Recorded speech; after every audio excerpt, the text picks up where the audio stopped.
Naam, hujambo mtazamaji mahali popote ulipo. Kitambulisho hicho ni ishara tosha kuwa umewadia wakati wa Gtn Saa Moja. Jina langu ni Dennis Warotere na moja kwa moja tuingie katika taarifa kuu. Kongamano la wakulima wa majani chai nchini Kenya lilianza leo hii mjini Kericho katika eneo gatuzi la Kericho. Kongamano hili lilifunguliwa rasmi na naibu wa rais Rigathi Gachagua. Limewaleta pamoja washikadau mbalimbali, viongozi, wakulima kutoka kaunti 18 zilizobobea katika ukulima wa majani chai. Kati yaliyohanikiza ni pamoja na changamoto za ukulima wa majani chai, soko la majani chai na namna ambazo wakulima wa mmea huu watafaidika. Kati ya viongozi waliohudhuria kongamano hili ni Waziri wa Ukulima Mithika Linturi, Gavana wa Kericho Eric Mutai, Gavana wa Nandi Stephen Sang na wengine wengi. Naibu Rais Gachagua amesema kuwa mapendekezo yote yatakayoafikiwa yatafanywa kuwa sheria. Mwanaandishi wetu Victor Gathumbi anaarifu zaidi. Ni kongamano la siku mbili lililoleta pamoja washikadau katika sekta ya kilimo cha majani chai katika kaunti ya Kericho. Kongamano linaloongozwa na naibu rais Rigathi Gachagua.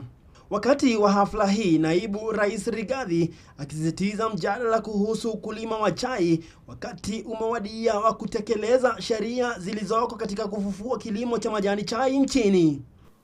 For the record, I wish to state that President William Ruto and I have zero vested interest in the tea subsector.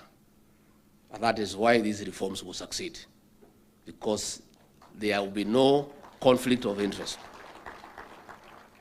Sisi uhusiano wetu na chai na rais ni ile tu iko kwa kikombe peke yake. Hatuna interest ingine. We only want the farmer to thrive. Let us explore lasting legal, policy, administrative and operational strategies of returning the tea money to where it belongs, to the farmer. Pahali unajua yuko shida useme. Usiposema leo, ukimya milele. This is the last conversation we are going to have about this tea. We cannot every year tunaongea nini, museme leo. Mutasema? Wale wananyanyasa nyinyi, wale wanaumiza nyinyi, pale mnajua pesa napotea. It is the time to say today. And I want to assure you, like we did in coffee, ile yote mtasema, tutarekebisha sheria, na rais na mimi na waziri tutafuatilia, it will happen. Vile akitupa kidole cha lawama kwa serikali zilizopita kwa kutotekeleza sheria za kudhibiti sekta hii licha ya kuwepo na sheria hizo. Lakini baada ya hiyo sheria haijatekelezwa, imelaliwa, si ndio? Because the government that was there was not keen. Sheria iko nzuri, inaweza okoa mkulima, lakini the implementation, some people are still doing things the way they were doing before the enactment of the Tea Act. The President and I and the ministers responsible will ensure 100% compliance with the law. And everybody will have to align. Even as we make the amendments, from Monday we'll enforce the Tea Act that is presently in place. We'll enforce. Kwa upande wake, waziri wa kilimo Mithika Linturi amesema kuwa serikali inaweka mikakati ya kuhakikisha pembejeo inawafikia wakulima kwa bei nafuu kote nchini. The cost of production, because it has been skyrocketing, government itself is putting specific interventions to address the cost of production so that our farmers are able to get better prices for their tea. But may I request you that they must focus on marketing of our teas in their respective stations. We will be interested as county governments to participate actively in this forum and be able to look at the outcome that will come from this conference, and we as county governments will do our part. Maneno yaliyoungwa mkono na magavana Stephen Sang wa kaunti ya Nandi, Eric Mutai gavana wa Kericho, kati ya wengi waliokuwa wamehudhuria hafla hii. Pili, we are confident ya kwamba mambo ya chai tumekuwa wakulima kutoka I know for 40 years, lakini hatujapata returns kwa hii chai. Tunasomesha watoto kwa shinda kubwa kwa mkopo, na mimi ni mkulima wa chai. Tuongee ukweli. So tuondolee hiyo value chain iwe very small, vile mkulima anaweza onana na mbaya, ndio tupate pesa kama kawaida, and you are equal to the task. Naibu wa rais ya kutafuta huyu cartel ambaye anamalizia mkulima jasho lake. Number 2, hizi manufacturing cost ya factory ambaye inamaliza hii pesa yangu yote, at the end of the day naambia hii pesa yako yote imeingia kwa manufacturing cost. Kongamano hili linatarajiwa kukamilika hapo kesho. Swali kuu kwa wakulima wa majani chai ni je, watapata fahari ya jasho lao lini? Victor Gadhombe, runinga ya GTN.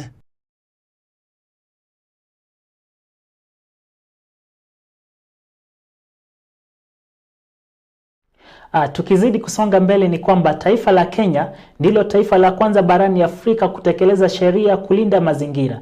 Mkuu wa mawaziri Musalia Mudavadi alisema haya katika warsha kuangazia mabadiliko ya hali anga ya Berlin Climate iliyofanyika mjini Nairobi. Mudavadi amesema kuwa mabadiliko hasi ya hali anga yamesababisha changamoto anuwai na ndiposa ushirikiano wa hali ya juu utahitajika ili kufanikisha ulinzi wa mazingira. Baadhi ya changamoto zinazohusishwa na mabadiliko haya ni pamoja na kiangazi kinachosababisha njaa au mvua nyingi iliyokithiri na kusababisha mafuriko. Mkuu wa mawaziri Mudavadi amependekeza kurejeshwa kwa ukulima wa majani chai mpakani pa misitu, hali ambayo itasaidia katika kulinda misitu pamoja na kuimarisha uchumi kwa uuzaji wa majani chai katika soko la kimataifa.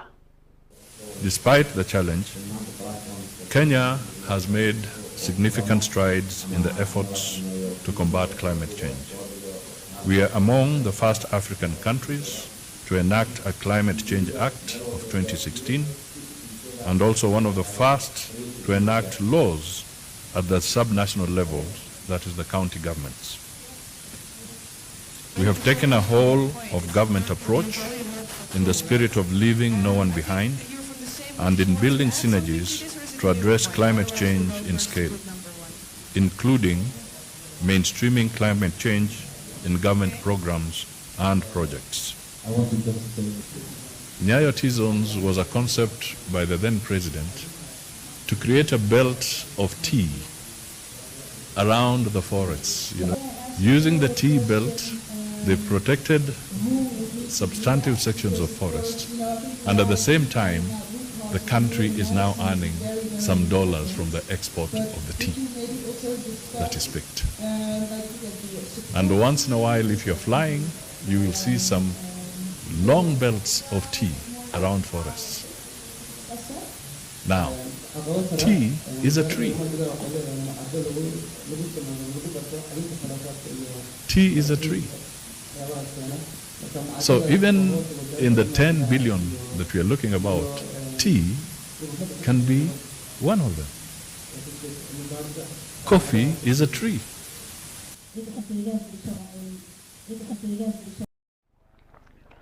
Na tukizidi kuendelea ni kwamba tume ya kuajiri walimu TSC imesema kuwa itahitaji mgao wa bajeti wa shilingi bilioni 138 katika utekelezaji wa mpango wa kimkakati wake wa miaka 5.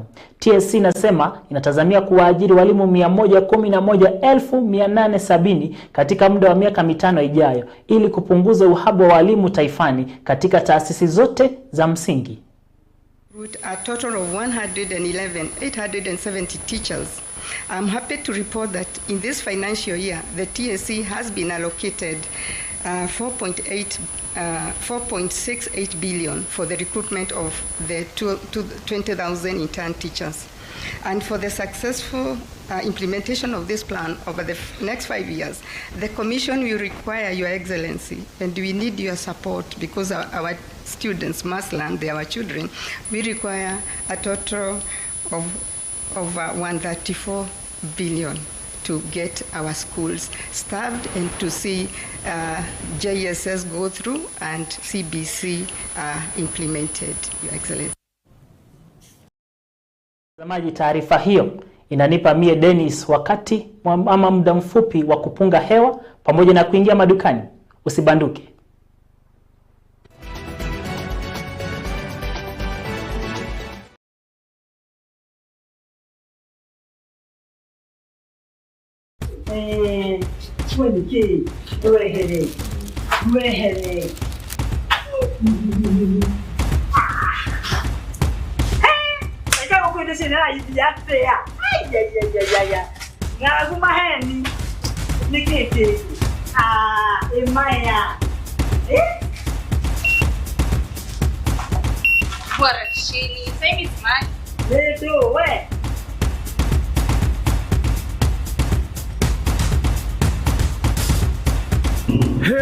Na biwalele wa utajidida cia girigana ku Yeko isi kwa cia girigana isi izo ni cia girigere ate girigere eni kogora ido kumuthe iko isi ni imana supermarket ena thogora mufaciriru hede ciothe ndakagazie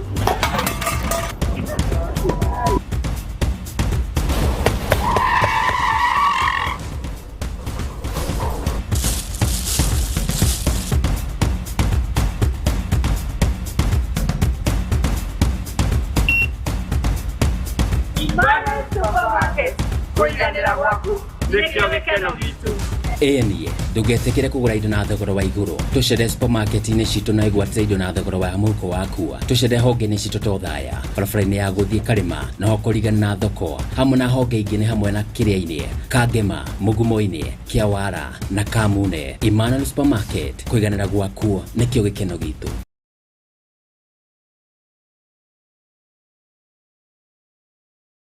Wena itangatho ngere kinyire ya Kenya na njira ya mwanya. Itangatho ria biacara, wendia wa migunda, magongona ngũrani ta kũmenyithia mũingĩ motungata marĩa kambuni yaku iraheana kana kũmenyithia mũingĩ mathomo marĩa thukuru waku uraheana. Imenyithia ciaikuo hamwe na motungata mangĩ. Ũka wonjorithie na ithuĩ na thogora mũbacĩrĩre. Twarĩre kũgerera thimũ namba 0742 606 195 kana email nĩyo sales@gtntv.co.ke kana ũtũcĩre wabici-inĩ citũ GCTC Complex, former Othaya Teachers College, GTN TV, mũciĩ wa iheo na taranda.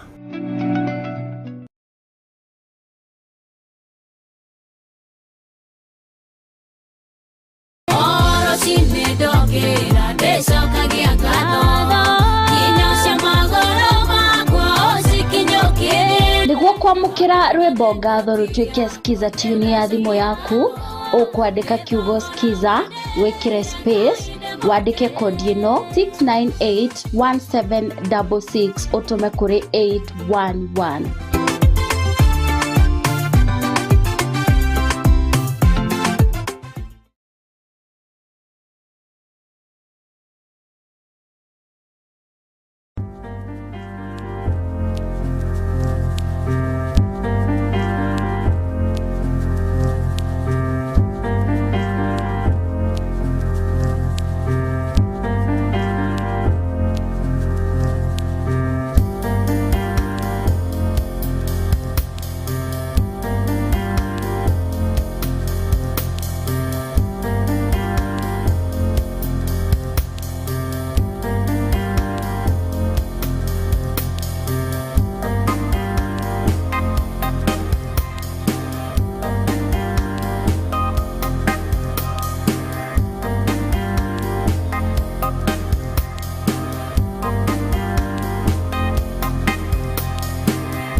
nĩguo kwĩgwatĩra mĩgate, keki, buns na cookies cha Emmanuel's cira nduka-inĩ hakuhĩ nawe. Emmanuel's Bakery, mũgate wĩthuurĩire.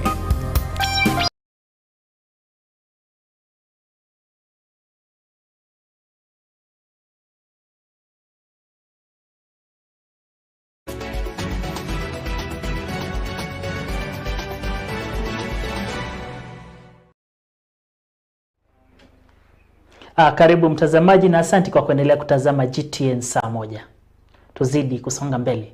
Serikali kupitia Wizara ya Habari, Mawasiliano na Uchumi wa Kidijitali imejitolea kuwapa vijana wa Kenya ujuzi wa kidijitali ulio tayari sokoni. Waziri Eliud Owalo amesema kwa ujuzi huu utawatayarisha vijana kwa soko la ajira na pia kuunganisha na taaluma za teknolojia katika soko la kimataifa. Mwandishi wetu Snaida Chege anaarifu zaidi. Akizungumza katika kaunti ya Siaya wakati wa uzinduzi wa maabara ya kisasa ya jitume katika shule ya upili wa wavulana ya St. Mary Siala, Waziri wa Habari, Mawasiliano, Teknolojia na Uchumi wa Kidijitali Eliud Owalo amesema mpango huu wa wizara hii upo kuhakikisha shule zote nchini zinapata mashine za kompyuta, maneno yaliyoungwa mkono na mbunge wa eneo hili Elisha Odhiambo na Jim Njoka, kamishna wa kaunti hii. The purpose of this digital laboratory is to empower you by way of digital skills. ICT skills is imperative today in life. In everything that you are going to do, you require ICT skills. And I'm just here as an emissary of His Excellency the President, who has got a very, very, very high level of passion for technology. In the bottom-up economic plan, our policy framework for government, ICT is at the center of it. We are going to launch these digital laboratories in educational institutions. We are also going to connect internet all over the country so that we have reliable, affordable and stable internet. Vile Waziri Owalo alieleza kufurahishwa na bidii ambayo wanafunzi wametumia mawasiliano ya habari na teknolojia na kuzitaka taasisi kuasisi ICT na kuifanya kuwa sehemu muhimu ya kujifundisha na kufanya kazi kidijitali. We are doing all this because ICT is the single critical success factor for this country moving forward. The world is today one global digital economy, and Kenya cannot be left behind. So I want you to take this training seriously, because by way of those ICT skills, it may be your end result in life. The jobs that we have today, most of them are resident in the digital space. And they'll pay very, very, very well. They are already paying extremely well. Kulingana na mbunge wa Gem Elisha Odhiambo pamoja na mwanasiasa Frederick Oyugi, wakisihi wanafunzi kutumia mashine hizi za kompyuta vyema na kuongeza kuwa wale waliofanya vizuri katika ulimwengu wa ICT wana mustakabali mzuri. You can do a job and earn some money. Creative skill. It was equally supposed to help you socialize in our society. World. Kila kitu sahi inafanywa kwa kompyuta. Hata ile kampuni yenye inatengeneza pesa kuliko kampuni zote duniani inaitwa Apple, na yote ni mambo ya kompyuta. So nauliza watoto wa Kenya nchi nzima, wakati wote mtaletewa hizi kompyuta na serikali, muzitumie vizuri, make sure mmejua kutumia hizi kompyuta, msome, kwa sababu hapa mbele yetu siku zinakuja, biashara kubwa itakuwa ni mambo ya kompyuta. Kwa upande wake, kamishna wa kaunti hii Jim Njoka amewarai wanafunzi kujiepusha na pombe pamoja na utumizi wa dawa za kulevya. For students to do well, they must keep off alcohol and drug abuse, and then work hard and leave the future in the hands of God, and God is going to bless them. Nikiripotia GTN TV, jina langu ni Snaida Chege. Rais William Ruto amesema kuwa serikali yake itakomesha masharti ya visa kwa Wakomoro walio na hati halali za usafiri kuingia Kenya kufikia mwisho wa mwaka 2023. Rais Ruto amesema haya katika ziara yake ya kitaifa nchini Komoro leo hii katika hafla ya kusherehekea uhuru wao wa miaka 48, ambapo alibainisha kuwa hatua hiyo itaisaidia katika kuhimiza usafiri huru wa watu kati ya nchi zote mbili. Tukizidi kusonga mbele ni kwamba familia kadhaa zimeachwa bila makao katika eneo la Majengo katika mji wa Embu baada ya moto kuteketeza nyumba zao Jumatano alasiri. Hakuna aliyejeruhiwa wakati wa kisa hicho cha saa 2 usiku ambacho kiliteketeza na kuharibu mali ya familia 8. Mlipuko wa gesi unakisiwa kusababisha mkasa huo. Familia kadhaa zabaki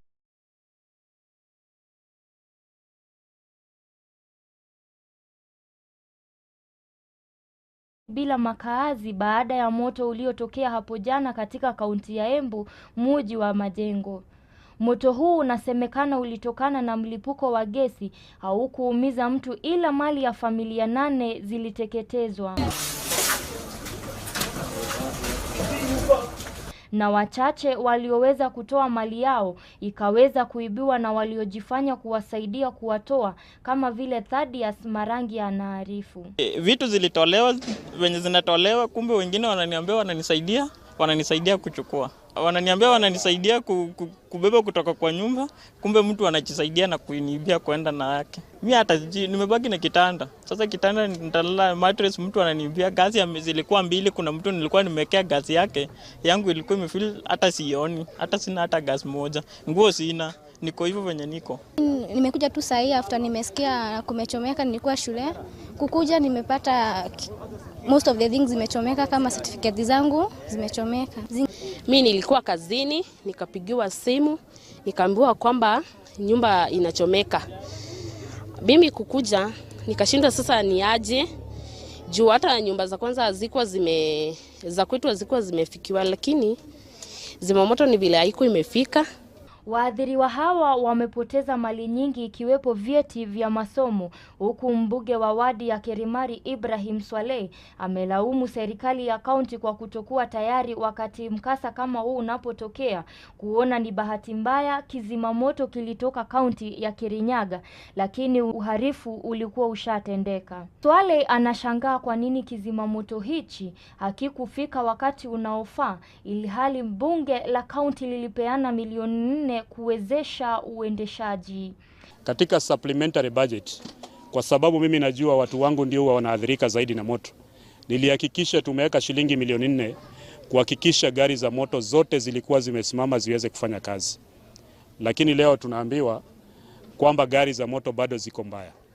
Hiyo ni kumaanisha kuna mtu amelala katika kazi. Na kwa sababu governor ama MCA kazi yake sio kutengeneza magari, tunataka governor akija afute ama ofisa 3.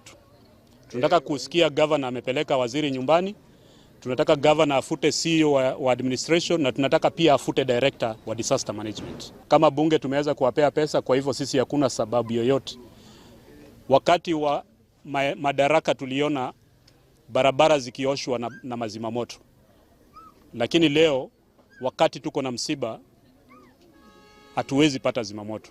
Na pia tushukuru sana watu wa Kirinyaga kwa sababu tumeweza kuwapigia simu na wakakuja, lakini moto ilikuwa tayari ishaharibu mali.